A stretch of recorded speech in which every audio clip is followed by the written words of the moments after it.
오늘 예배에 참여하시는 모두를 주의 이름으로 축복합니다. 은혜의 단비가 내리고 있는 것 같습니다. 여러분 가운데 하나님께 부어주시는 은혜의 단비가 이 시간 촉촉히 내릴 수 있기를 축복합니다. 옆에 계신 한번 축복합니다. 주의 이름으로 사랑합니다. 주의 은총을 빕니다.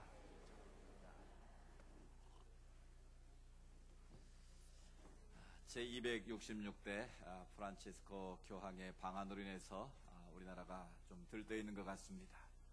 마치 이 대한민국이 캐톨릭 국가인 것처럼 그렇게 비춰지기도 합니다. 방한하는 날부터 연일 모든 그 발자취들을 생방송으로 보도를 하고 모든 여론이 집중해서 조명을 하고 있습니다. 이 캐톨릭 교황이 방한해서 좋은 일들을 하고 위로의 메시지, 평화의 메시지를 선포하는 그 자체에 대해서 목사로서 제가 딴지를 걸 이유는 하나도 없습니다. 지금까지 교황들이 그렇게 살아지 못했는데 이번 교황만큼은 교황명부터 프란치스코란 이름을 가지고 청빈과 또 나름대로 깨끗하게 하려고 노력하는 그 모습 속에서 많은 사람들이 감동도 받고 또 은혜를 받고 있는 것 같습니다. 그러나 분명한 것은 이런 모든 되어진 일들 속에서 우리가 그리스도인으로서 하나님께서 뭘 우리에게 요구하시는지 또 이 시대 가운데 우리에게 하나님께서 뭘 기대하시는가를 우리가 바르게 바라보고 분별할 수 있는 지혜가 필요하다고 여겨집니다. 이번 교황의 방한 목적은 여러 가지 있겠지만 가장 중요한 목적은 바로 포교를 위한 목적이 있다는 여러분 아셔야 됩니다. 지금 대한민국의 캐톨릭 신자가 약 550만에서 60만 정도 됩니다. 전체 인구의 11%입니다. 아시아에서 제일 캐톨릭 인구가 많은 나라가 필리핀이고요. 필리핀은 국교가 캐톨릭이니까 그 다음 이어서 가장 캐톨릭이 급성장하고 있는 나라가 대한민국이라는 걸 다 알고 있습니다. 그래서 이번 기회에 개신교를 앞서고자 하는, 아마 5년 뒤면 개신교를 캐톨릭이 앞설 거라고 그렇게 예측을 했는데 이번 교황의 방한으로 인해서 적어도 50만에서 100만 명 정도의 신자가 급증할 거라고 보고 있습니다. 그러면 이미 한국 개신교가 5년 전에 860만이라고 그랬는데 그건 2단까지 포함했다고 그랬습니다. 실제로 600만 정도 보고 있는데 이번 기회에 확실하게 어쩌면 캐톨릭이 개신교를 앞서는 그런 역전현상이 일어날 것을 그들은 기대하고 있다라는 사실입니다. 교황이 가난한 자의 편에서 그들과 포옹을 하고 축복을 하고 사람들을 위로하는 거 좋습니다. 당연히 그래야 되죠. 당연히 그래야 되는데 우리가 이걸 통해서 우리가 바라봐야 할 것은 캐톨릭 내에 있는 속사를 좀 볼 수 있는 기회가 되었으면 좋겠다라는 것입니다. 우리 캐톨릭이란 말은 원래 캐톨릭, 원래 보편적인 교회를 상징하는 하나의 표현입니다. 근데 캐톨릭이라는 영어 표현이 하나님의 보편적인 교회를 뜻하는 단어였는데 이것이 구교에서 자기들을 지칭하는 고유명사로 그걸 사용하기 시작하면서 이 캐톨릭 하면 구교, 우리는 신교라고 말하지 않습니까? 그걸 대변하는 이제 단어로 고유명사로 바뀌어졌습니다. 근데 지금 이 프란치스 교황으로 해서 많은 사람들이 환호하고 열광을 하고 있는데요. 여러분 캐톨릭에서 교황의 위치가 어떤 신분인가 여러분 잘 아셔야 됩니다. 그럼 제1대 교황이 누구일까요? 사도 베드로입니다. 마태복음에 16장 나와 있는 것처럼 베드로가 너희는 나를 누구라고 하느냐 물었을 때 베드로가 뭐라고 그랬습니까? 주는 그리스도시여 살아계신 하나님의 아들이십니다. 그때 주님께서 너무 기뻐하시면서 바요나 시몬아 내가 복이 있다. 이걸 내게 알게 하니는 네가 아니라 바로 하나님이시다 하시면서 내가 내 이름 위에 뭘 세운다고요? 교회를 세우리니 음부의 권세가 결코 너를 이기지 못할 것이다. 근데 이제 캐톨릭에서는 내 이름 위에 교회를 세우겠다. 그 이름을 바로 베드로라고 본 것이지. 분명한 것은 하나님의 이 땅에 있는 모든 교회는 베드로라는 사람 위에 세워진 것이 아니고 베드로의 신앙 고백 위에 세워진 줄 믿습니다.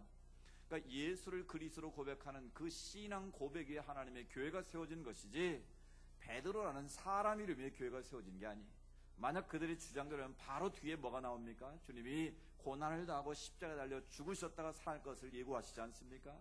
그때 베드로가 나와서 안 됩니다. 가로막았을 때 주님 뭐라고 말씀하십니까? 사탄아 내 뒤로 물러가라. 너는 사람의 일만 생각하고 하나님을 생각하지 아니한다고 엄청난 책망을 하십니다. 그러니까 캐톨릭의 출발 자체가, 전제 자체가 잘못됐다라는 거예요. 그런 잘못된 전제 위에 교황제도가 생겨났고, 교황 밑에 추기경이 있고, 추기경 밑에 주교가 있고, 주교 밑에 신부들이 존재하고 있습니다. 이런 분명한 하이라키를 가지고 캐톨릭이라는 계급이 이루어져 있는데, 교황의 위치는 어느 위치인가? 교황은 하나님의 대리자입니다. 누구 대리자라고요? 하나님의 대리자이기 때문에 하나님과 일종의 동등한 권위를 가지고 있습니다.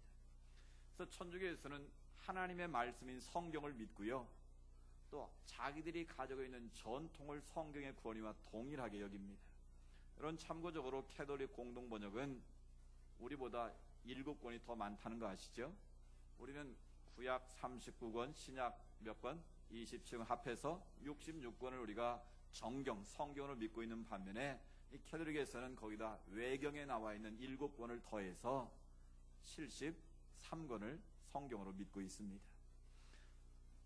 이 교황이라는 위치는 하나님의 말씀과 교황이 하는 칙령이라든지 교서라든지 그가 하는 모든 말은 하나님의 말씀과 동일한 권위를 갖습니다.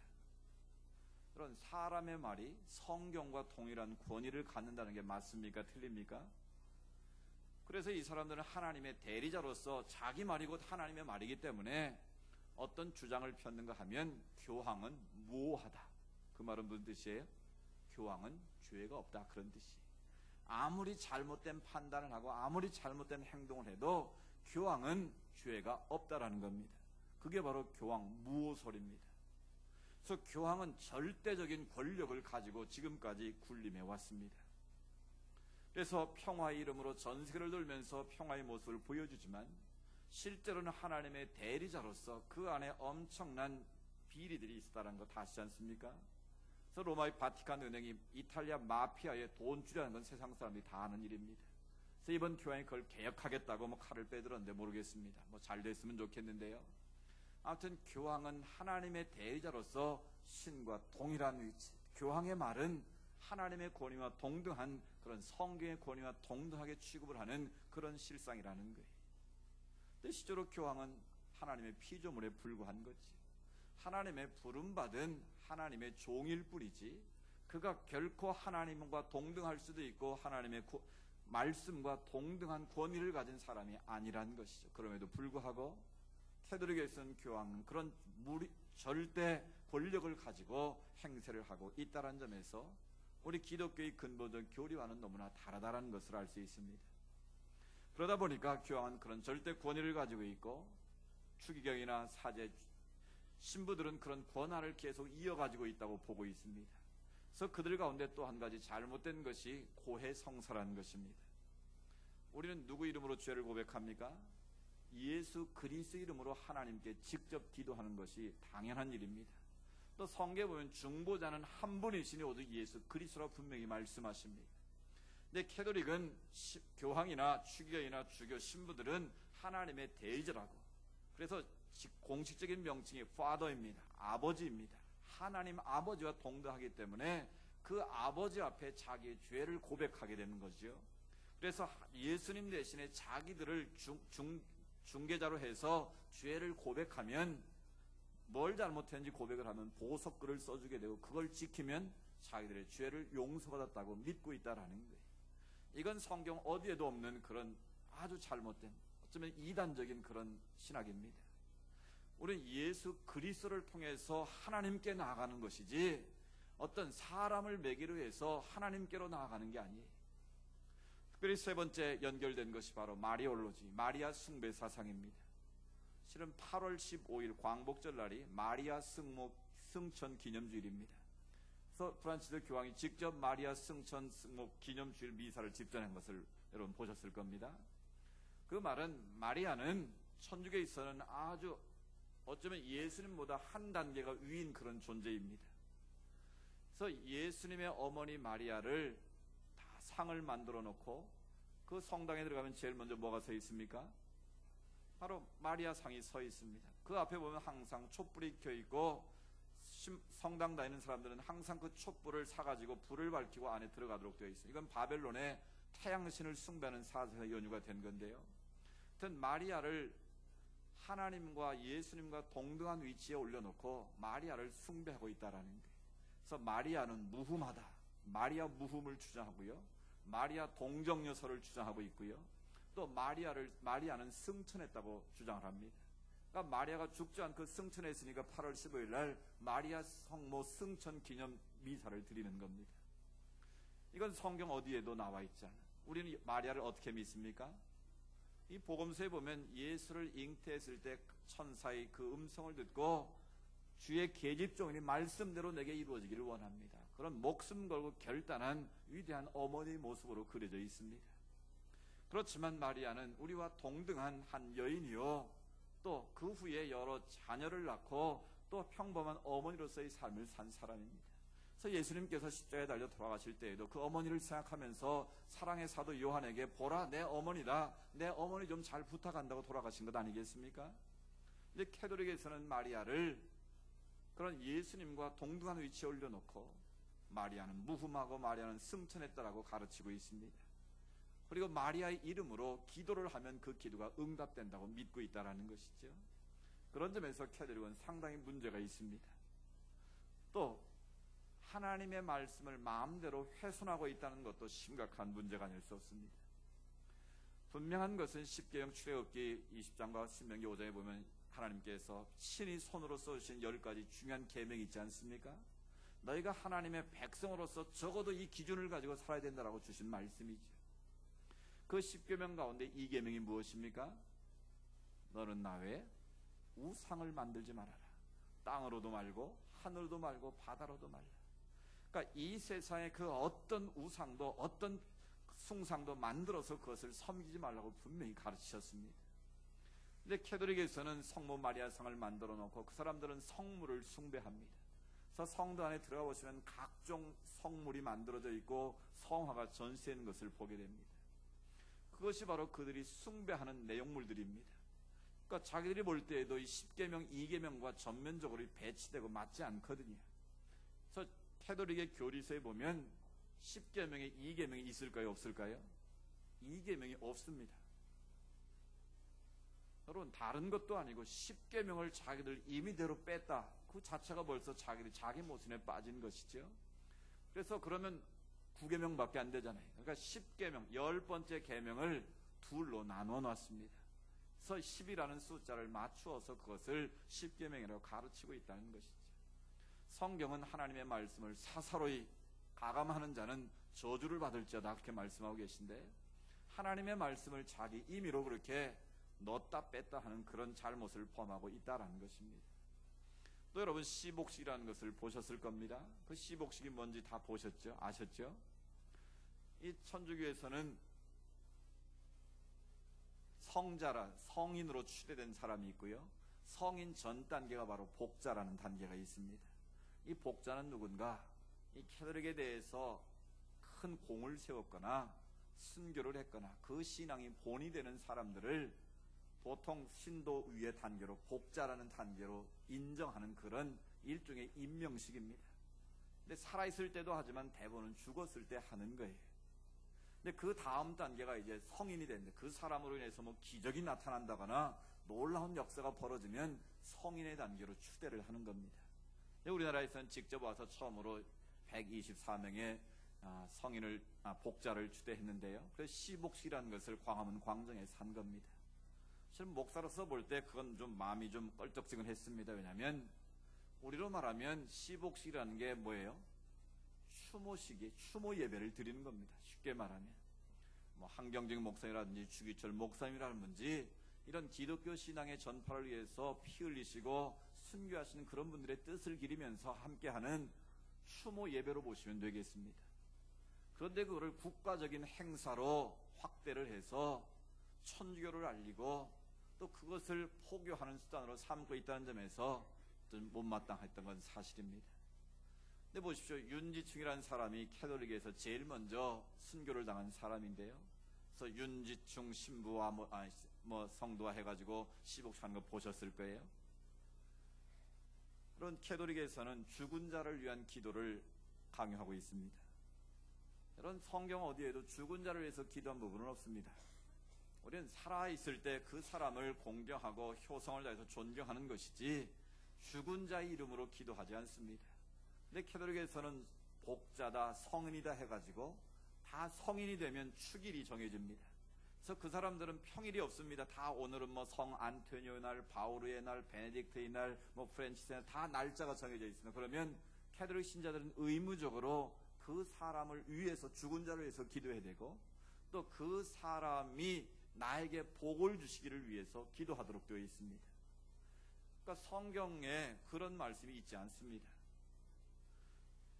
그래서 그런데도 이 사람들은 죽은 자들을 위해서 축일을 만들어 놓고 죽은 자를 숭배하고 있다라는 것입니다. 또 중요한 결정적 오류 중에 하나가 바로 연옥설입니다. 여러분, 연옥이 뭔 줄 아시죠? 이 사람이 죽으면 천국과 지옥의 중간 단계로서의 하나의 자리가 있는데 바로 연옥이라는 겁니다. 그러니까 천주교는 굉장히 인간적인 종교라고 볼 수 있습니다. 보통 우리는 부모님들이 믿지 않다 죽으면 지옥 갔다 생각할 마음이 너무 아픈 거 아니겠습니까? 근데 캐톨릭에서는 아니라는 거예요. 연옥이 있어 연옥에 대기하고 있다라는 거죠. 그래서 후손들이 헌금을 많이 하고 좋은 일, 선행을 많이 쌓게 되면 지옥 갈 사람이 어디로 갈 수 있다는 거예요? 천국 갈 수 있다는 거예요. 그래서 이 로마에 가면 이 베드로 성당 세울 때 면제부를 파는 그게 아주 구실이 됐던 거예요. 당신 부모들 지금 연옥에서 지옥 갈 사람들인데 당신들이 헌금하는 순간 땡그랑 연복에 돈 떨어지는 소리와 함께 천국 간다. 할렐루야. 얼마나 신났겠습니까? 그래가지고 그 돈을 모아가지고 베드로 성당 가보시면 알지만 엄청난 규모의 그 성당을 세운 거예요. 그러니까 이런 성경에 있지도 않는 연옥설을 가지고 많은 사람들을 그렇게 미혹하고 있다라는 거지. 그리고 더 결정적인 오류는 우리는 구원을 어떻게 받습니까? 예수 그리스도를 주로 고백하는 믿음으로 구원받습니다. 믿으시죠? 그런데 캐톨릭은 믿음보다 선행이 우선합니다. 그래서 공덕을 쌓고 좋은 일을 많이 하면 구원에 이를 수 있다고 보는 거죠. 그러니까 우리가 축일에 따라 성인들을 위해서 기도하고 좋은 선행을 많이 쌓고 공덕을 많이 쌓게 되면 그 사람은 구원받을 수 있다라는 거예요. 그러니까 철저하게 행위 구원입니다. 이제 그런 면을 강조하다 보니까 캐톨릭은 굉장히 좋은 일도 많이 하고 뭐 세상의 사회 구제도 많이 하는 것 같은데 실상은 캐톨릭에 우리나라만 봐도 캐톨릭에 사는 학교나 뭐 구제 복지관은 얼마 되지 않습니다. 거의 개신교에서 70-80%를 복지관이나 사회 운동을 하고 있는 것이지 캐톨릭에 사는 건 미미합니다. 그런데 홍보를 잘하니까 다 캐톨릭에서 좋은 일하고 교회는 안 좋은 것만 자꾸 보여주고 몇몇 비리 목사들을 전체 목사들이 다 그렇게 된 것처럼 얘기하니까 결국은 교회가 덤태기를 쓰고 욕을 먹는 거예요. 여러분, 비리라는 게 뭐 인간이 다 부족하니까 우리만 목사들만 죄 짓겠습니까? 여러분, 신부들도 죄 엄청 짓습니다. 결혼 안 했다는 이유로 다 그냥 면죄부를 주고 또 철저하게 언론을 통제해서 안 나오는 거지요. 지난번에 수경찰서 갔더니 그러더라고요. 그 수경찰서장이 목사님 깜짝 놀랐습니다. 왜요? 그랬더니 어느 날 그 부자 동네 이 강남에 외제차만 골라고 20대 앞유리를 다 깼대 누가. 그래서 그 TV를 분석을 해가지고 붙잡고 보니까 신부더라는 거예요. 그러니까 신부를 연행해다가 아니 신부님 어쩌다 그러셨습니까? 그랬더니 내가 하도 술을 많이 먹어서 내가 기억이 안 난다고 그렇게 오리발을 내밀더라는 거예요. 여러분, 그런 일들이 한두 번인 줄 아십니까? 내 언론에 한 줄 나는 거 보셨습니까, 여러분? 만약 개신교 목사가 술 취해가지고 차 앞유리 하나 깼다 그러면 아마 일간지에 난리가 났을 겁니다. 이런 실정이다라는 거예요. 그러니까 더 문제는 이런 선행으로 공로로 구원받을 수 있다고 가르치는 교리적인 오류가 있다라는 사실이에요. 한 가지만 더 말씀드리면 캐톨릭은 철저하게 지금 종교다원주의입니다. 우리는 오직 예수 그리스도를 믿음으로 구원받는 걸 믿지 않습니까? 근데 캐톨릭은 이미 종교다원주의를 가르치고 있습니다. 그래서 기독교 꼭 예수가 아니어도 뭐 석가모니든 뭐 알라신이든 누구든지 간에 그걸 잘 섬기면 결국은 하느님, 그들이 말하는 하나님은 우리가 말하는 여호와 하나님이 아니고 모든 신을 아우른 절대자로서의 하나님을 믿기 때문에 다 통한다라는 거예요. 그러니까 적극적으로 우리처럼 복음에 대해서 전할 이유가 없다라는 거예요. 자, 그래서 이 캐톨릭에서 이번 주에 연구를 많이 했는데요. 어느 신부가, 유명한 우리나라 신부가 강의하는 걸 제가 일부러 1시간짜리를 들어봤습니다. 여러분 뭐라고 말씀하신 줄 아십니까? 자기가 어느 날 지하철을 탔는데 예수 천당 불신 지옥을 하더라는 거예요. 그래서 그걸 그렇게 표현하더라고요. 그런 사이비 이단들이 나타나가지고 질서를 어지럽히고 한마디로 무고한 시민들을 혹세무민으로 빠뜨리고 있다. 그 복음을 전하는 그 사람에 대해서 아주 이단 사이비로 이렇게 아주 명명을 해버리시더라고요, 그분이. 그러면서 성경 어디에 그렇게 하라고 그랬냐? 어디에 그렇게 길거리 다니면서 그렇게 시끄럽게 하라고 그랬느냐? 우리가 선한 일을 하고 좋은 일을 하면 되는 것이지 어디 길거리 다니면서 지하철에 많은 사람에게 피해를 주고 애나 울리고 그렇게 됐냐? 아주 이단으로 정죄를 딱 해버리시더라고요. 그러니까 그분들은 복음을 전할 이유가 없는 거예요.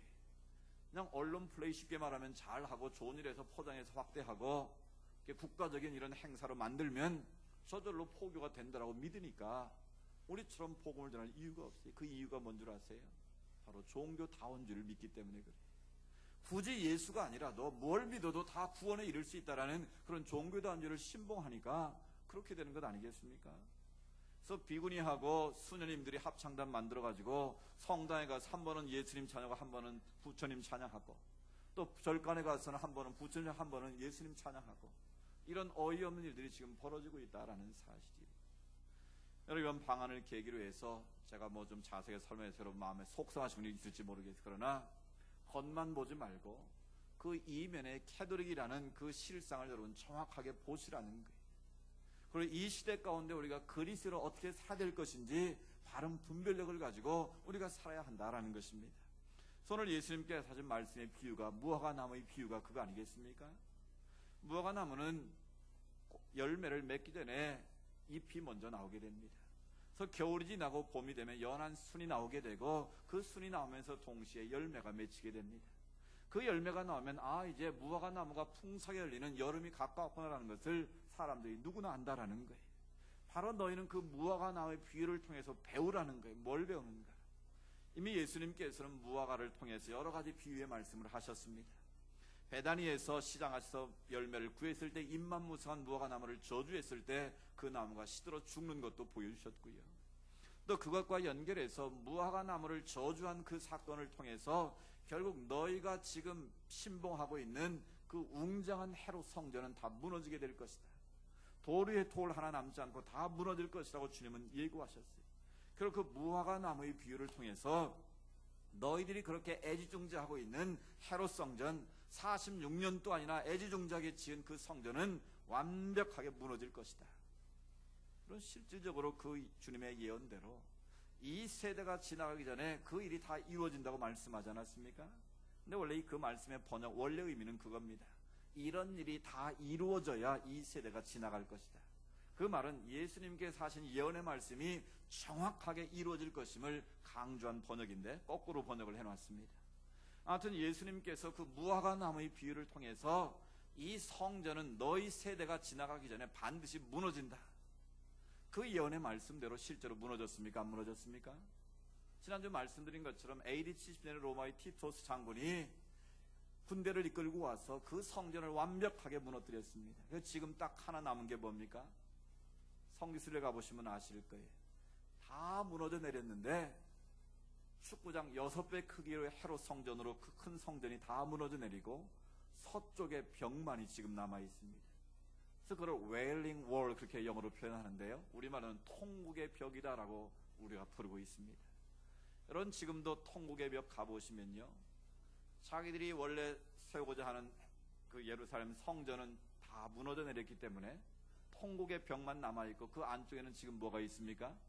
예루살렘 시내 사진 찍어보면 뭐 황금도로 된 큰 중심에 하나의 큰 건물이 있습니다. 그게 성전이 아니고 뭘까요? 알라를 섬기는 무슬림 사원입니다. 그러니까 극렬한 유대인들은 지금도 매일 그 통곡의 벽에 와서 통곡하며 우는 겁니다.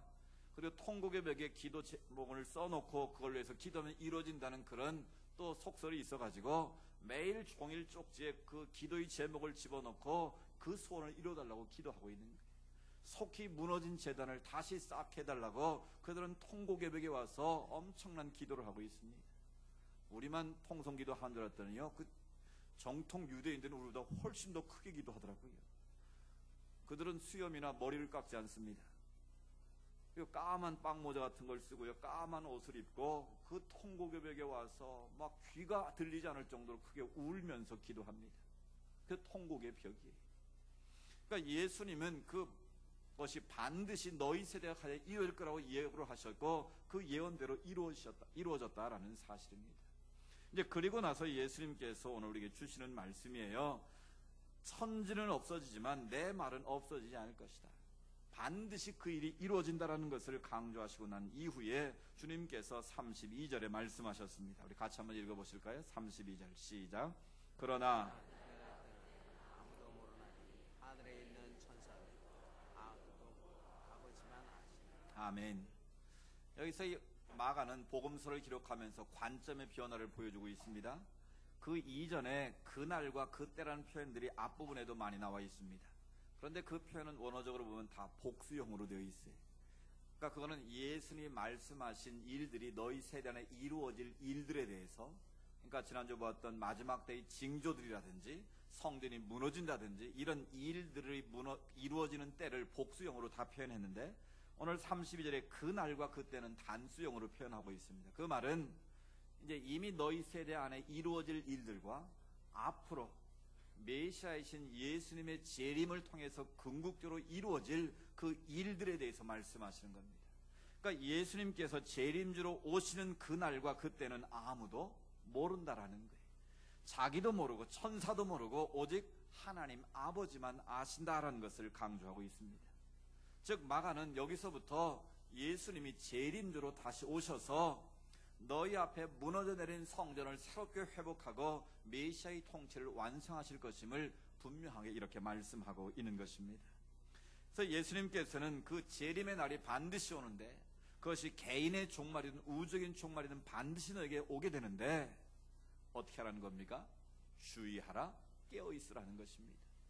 너희가 주의해서 깨어있지 않게 되면, 그날을 준비된 마음으로 기다리지 않고 깨어있지 않으면 너희들이 불쌍한 인생이 될 수 있다는 의미에서 깨어있으라는 말을 3번이나 강조하고 있습니다. 그래서 오늘 33절에도 주의하라, 깨어있으라 말씀하시고요, 또 34절에도 보면 문지기에게 깨어있으라 말씀하셨고요, 마지막 절에도 깨어있으라고 말씀하시는 겁니다. 그리고 오늘 우리가 이 마지막 때를 살아가는 자들로서 무엇에 깨어있어야 될 것인가, 깨어있어야 될 것에 대해서 잠깐 말씀을 나누려고 합니다. 그 첫 번째는 바로 기도로 깨어있으라고 말씀하십니다. 오늘 본문에 보면 주의하라, 깨어있으라 말씀하셨는데 다른 번역본에 보면 주의하라, 기도에 깨어있으라 그렇게 말씀하고 있습니다. 먼저 우리가 마지막 때를 살아가는 성도로서 기도에 항상 깨어있어야 될 줄로 믿습니다. 왜 우리가 기도에 깨어있어야 되겠습니까? 기도는 하나님과의 영적인 대화입니다. 기도를 통해서는 하나님의 뜻을 깨닫게 되고, 기도를 통해서 하나님 우리에게 무엇을 원하시는지 기대하시는가를 분별하게 되는 것이죠. 그래서 우리가 기도하지 않고서는 하나님의 뜻을 바르게 분별할 수 없기 때문에 너희가 항상 깨어서 기도하라는 것입니다. 결국 기도하지 않는 자는 깨어있을 수 없고, 깨어있지 않는 자는 하나님 나라에 합당하지 않다라는 것이죠.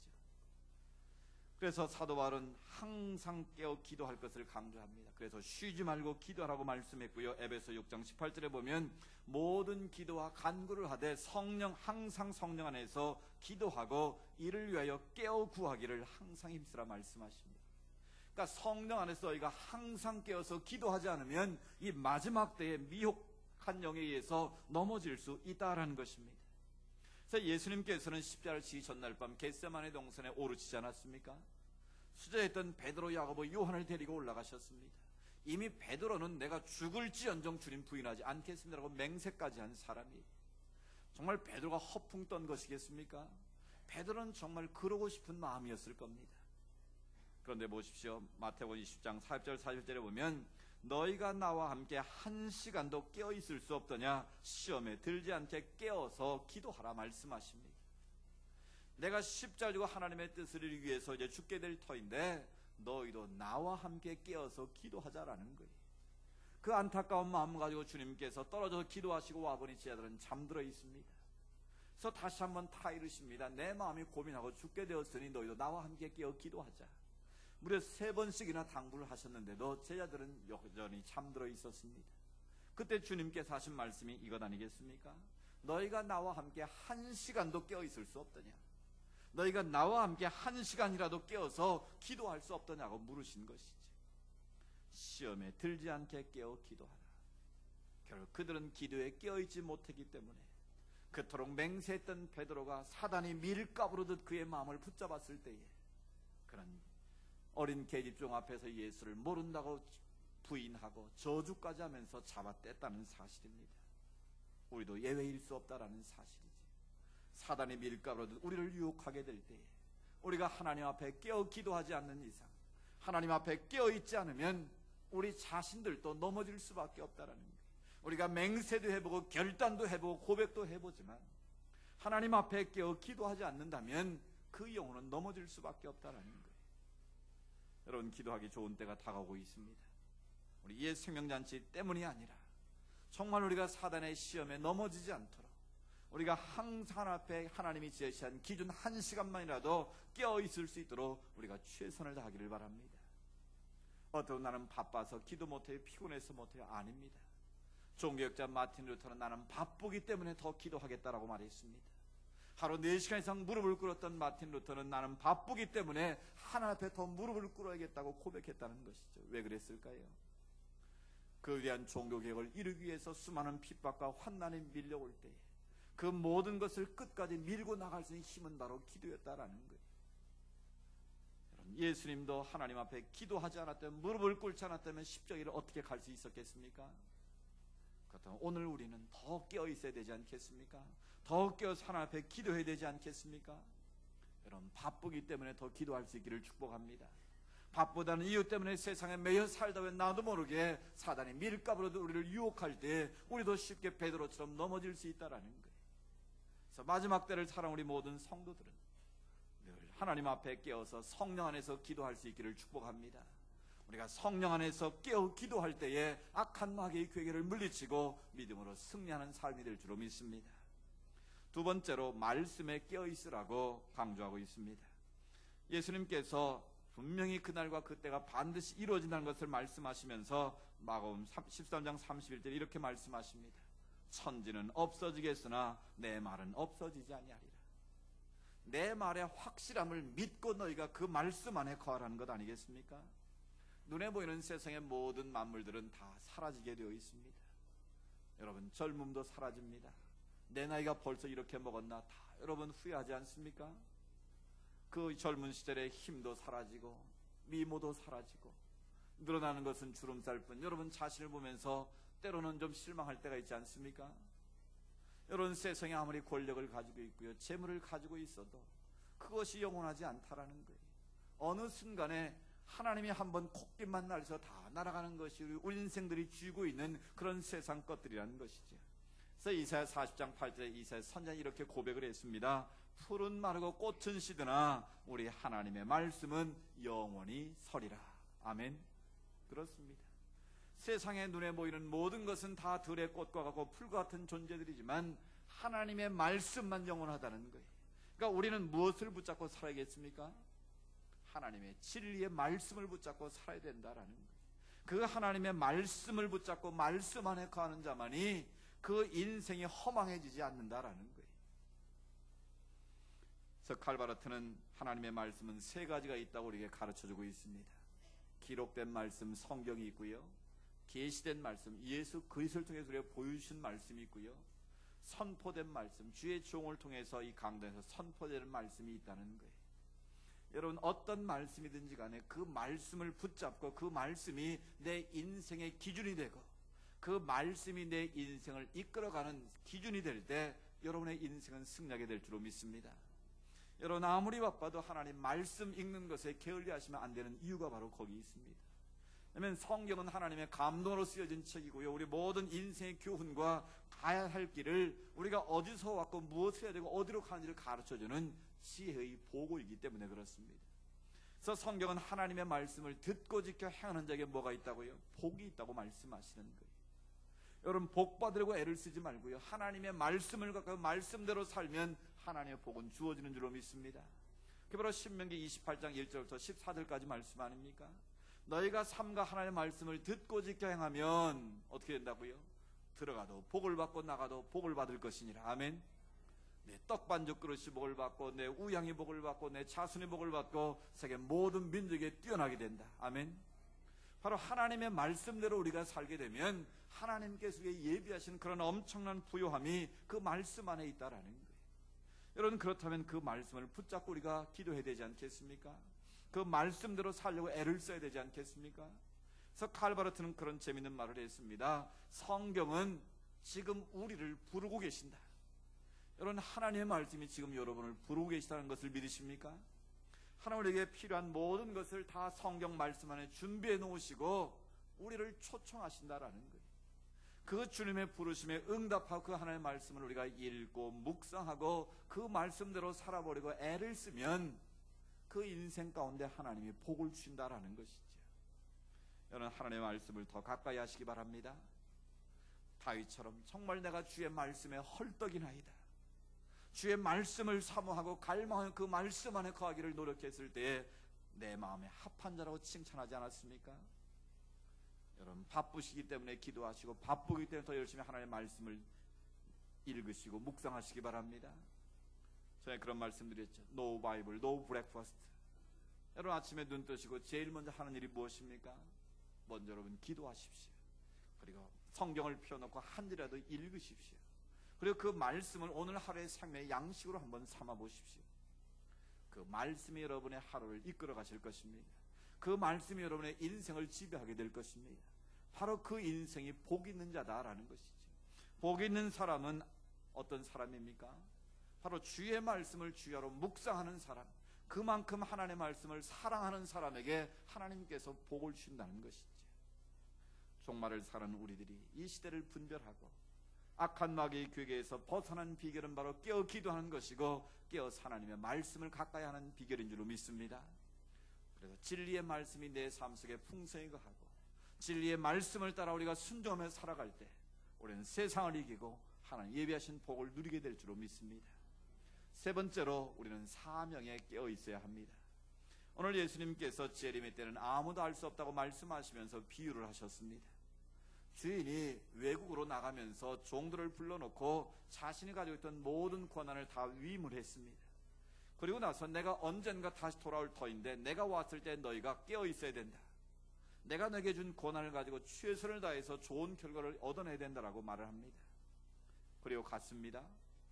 근데 처음에는 이 종들이 열심히 일했겠죠.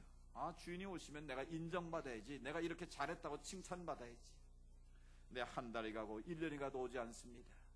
그래서 그 마음이 변한 것이죠. 아, 뭐 1년을 기다려도 안 오는 거 보니까 아마 주인은 뭐 당분간 안 오실 것 같다. 그때부터 게을러지고 적당히 일을 하고 또 주어진 권한을 가지고 엉뚱한 짓을 하고 자기 쾌락에 빠져 산다면 바로 그때 주님이 주인이 온다면 너희들 어떻게 되겠느냐라고 질문하신 내용입니다. 그것은 무슨 뜻이겠습니까? 반드시 주인은 와서 너희들의 행한 대로 카운트를 할 것인데 너희가 그때 부끄럼 당하지 않도록 최선을 다하는 것 아니겠습니까? 그것이 바로 이 마지막 때를 살아온 성도의 삶의 태도라는 것이죠. 그 말을 다시 표현하면 내가 너에게 준 지혜와 능력과 은사를 가지고 축복을 가지고 나를 위해서 어떻게 썼느냐를 주님 보시겠다는 것이죠. 즉 우리 각자에게 주신 하나님의 사명을 깨닫고 그 사명을 위해서 최선을 다하라는 것입니다. 그 사명을 가지고 하나님의 목적에 이끌리는 인생을 사는 것만이 너희가 살 길이라는 거예요. 주님이 언제 오셔도 너희가 그 주님을 맞이할 수 있는 지혜라는 것이죠.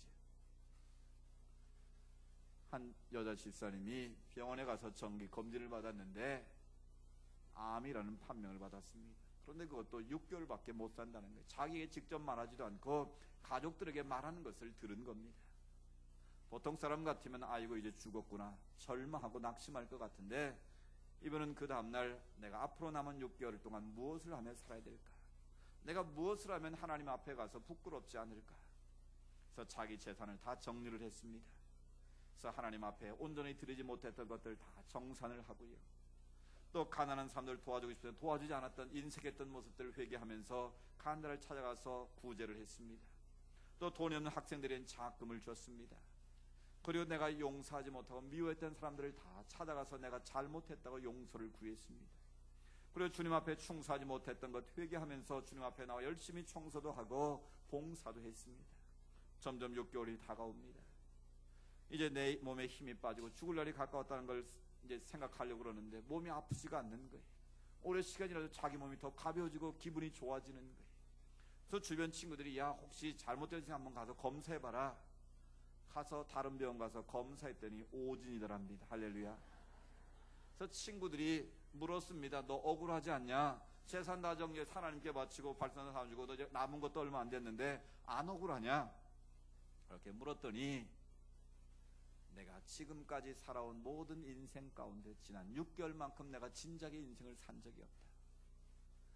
재산 그거는 아무것도 아니고 내가 내 인생을 그렇게 경건하게 하나님 앞에서 바르게 살려고 애쓴 적이 없었다. 재산은 좀 없을지 모르지만 나를 위해서 이렇게 기도해다.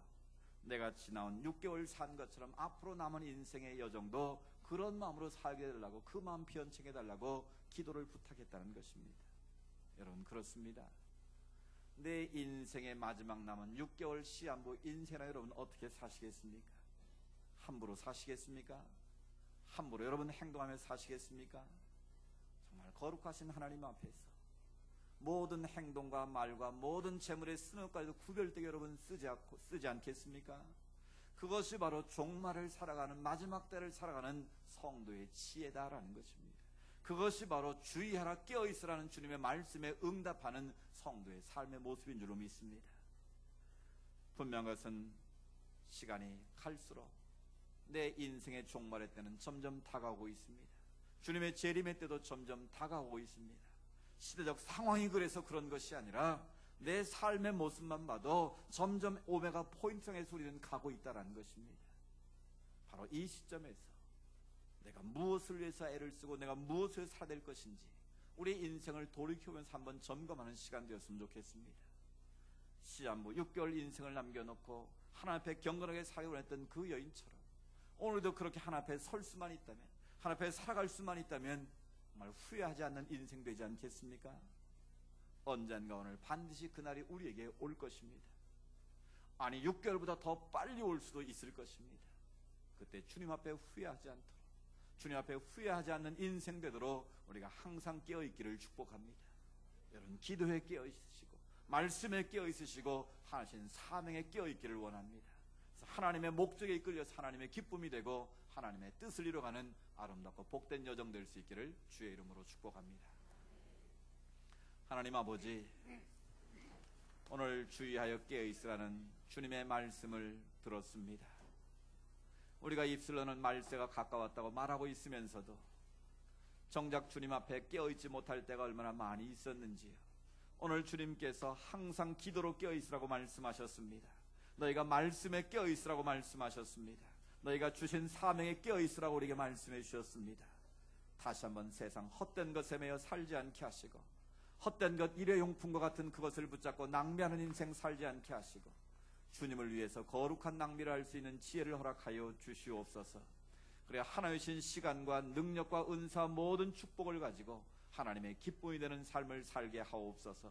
그래 언제 주님이 나를 부르신다 할지라도 기쁨으로 주님 앞에 나아갈 수 있는 지혜로운 청지기들이 다 되게 하여 주시옵소서.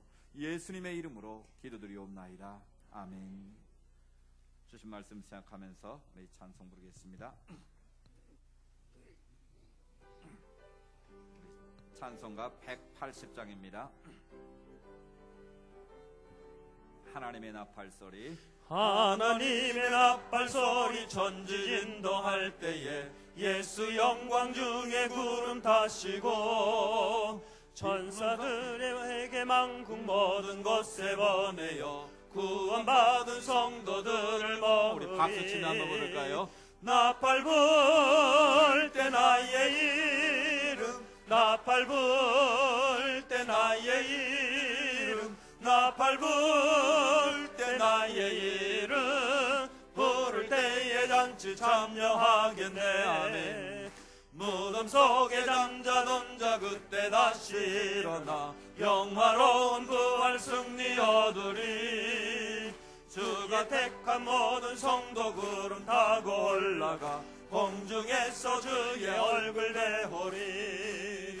나팔 불 때 나의 이름 나팔 불 때 나의 이름 나팔 불 때 나의 이름 부를 때에 잔치 참여하겠네. 찬양합니다. 주님 다시 오실 날을 우리 알 수 없으리 항상 기도하고 깨어 있소서. 기쁨으로 보답해 우리 나가서도록 그때까지 참고 기다리겠네.